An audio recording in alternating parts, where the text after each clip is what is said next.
నమస్తే, బాగున్నారా? ఈరోజు పొద్దున విఐపి బ్రేక్ దర్శనంలో వెంకటేశ్వర స్వామి వారిని దర్శించుకోవడం జరిగింది. మా కుటుంబ సభ్యులతో పాటు స్వామివారిని రెండు తెలుగు రాష్ట్రాల ప్రజలందరూ సుఖ సంతోషాలతో ఉండే విధంగా, మంచి పంటలు మంచి వర్షాలు వచ్చే విధంగా దీవించమని, అందరూ సంతోషంగా ఉండాలని కోరుకోవడం జరిగింది. అలాగే తెలంగాణ రాష్ట్ర మాజీ ముఖ్యమంత్రి గారు కేసీఆర్ గారు ఎన్నికల తర్వాత చిన్న ప్రమాదంలో జరిగింది. దాన్ని కోలుకొని మళ్ళీ ప్రజా జీవితంలోకి రావాలి. ఒక ప్రతిపక్ష నాయకుడిగా కాంగ్రెస్ ప్రభుత్వం ఇచ్చిన హామీలు నెరవేర్చే క్రమంలో ప్రభుత్వం మీద ఒత్తిడి తీసుకొచ్చి ప్రజల పక్షాన ప్రజల గొంతుకై పోరాడే శక్తినివ్వాలని చెప్పి భగవంతుని కోరుకోవడం జరిగింది. వారు కోలుకున్నారు, తిరిగి ప్రజా జీవితంలోకి వచ్చారు.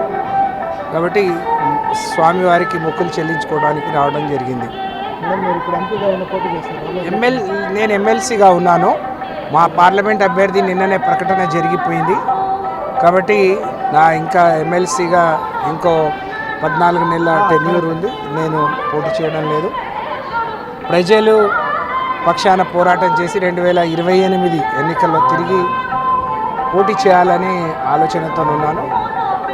అలాగే వచ్చే ఈ జనరల్ ఎన్నికల్లో కూడా ప్రజల పక్షాన పోరాడే నాయకులకు ప్రజల్ని ఎన్నుకునే బాధ్యత వారిపైన ఉంది. వాళ్ళ పక్షాన వాళ్ళ కోసం ఎవరైతే పోరాడతారో వాళ్లకు ఓట్లేసి గెలిపించాలని చెప్పి రెండు తెలుగు రాష్ట్ర ప్రజల్ని నేను ప్రార్థిస్తూ ఉన్నాను.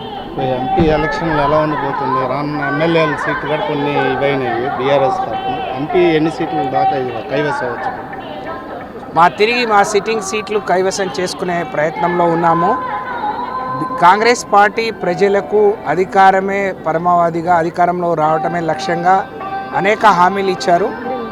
కానీ ఇచ్చిన ప్రతి హామీని దాటవేసే ప్రయత్నం చేస్తున్నారు. ఏదైనా అంటే రాష్ట్ర ప్రభుత్వం రాష్ట్రాన్ని అప్పుల పాలు చేసిపోయింది అని చెప్పి, ఇది సరి అయింది కాదు. ఒక అవగాహన లేని ప్రజల్ని మోసం చేసి, అవగాహన లేకుండా 10 ఏళ్ళు ఈ రాష్ట్రాన్ని బ్రహ్మాండంగా పరిపాలించి ప్రతి ఇంటికి ఒక సంక్షేమ పథకం పోయే విధంగా కేసీఆర్ గారు ఈ రాష్ట్రాన్ని బ్రహ్మాండంగా తీర్చిదిద్దితే తెలంగాణ రాష్ట్ర ప్రజలు ఒక వికాసం వైపు అడుగులేస్తున్న క్రమంలో ఈ ఎన్నికలు జరగడం, వారు ఓడిపోవడం, కాంగ్రెస్ అధికారంలో రావడం, రేవంత్ రెడ్డి గారి పాలన ఒక విచ్ఛిన్నకరంగా, అనవసరమైన విద్వేషాలు, అలాగే రెచ్చగొట్టి ఒక ముఖ్యమంత్రి గారు మాట్లాడకూడని మాటలు మాట్లాడుతూ అనవసరమైన ప్రజల్ని రెచ్చగొట్టే ప్రయత్నం చేస్తున్నారు.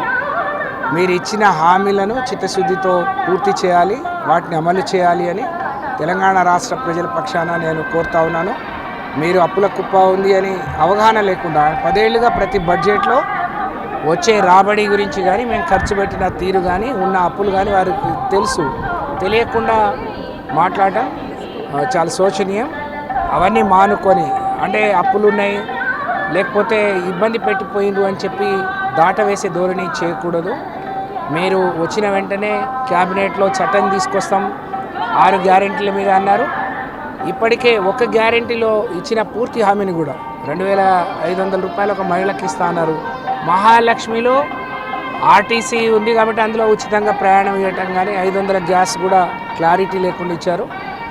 అలా కాదు, రాబోయే రోజుల్లో తప్పకుండా బ్రహ్మాండంగా ప్రజల పక్షాన పోరాడతాం. ప్రజలు తెలుసుకుంటా ఉన్నారు. ఇప్పుడే సాగునీరు కొరత వస్తుంది, తాగునీరు కొరత వస్తుంది, కరెంట్ పోతూ ఉంది.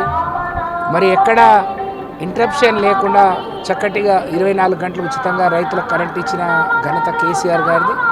ప్రతి ఊరికి ప్రతి ఇంటికి మంచినీళ్ళ నల్లా ఇచ్చి సురక్షితమైన నీళ్ళు ఇచ్చిన ఘనత కేసీఆర్ గారిది. కాబట్టి రైతులను అన్ని రకాలుగా ఆదుకున్న కేసీఆర్ గారి పాలన ఇప్పుడు గుర్తొస్తుంది. కాబట్టి తప్పకుండా మా సీట్లతో పాటు మెజారిటీ సీట్లు సాధించడానికి నేను కృషి చేయబోతా ఉన్నాను.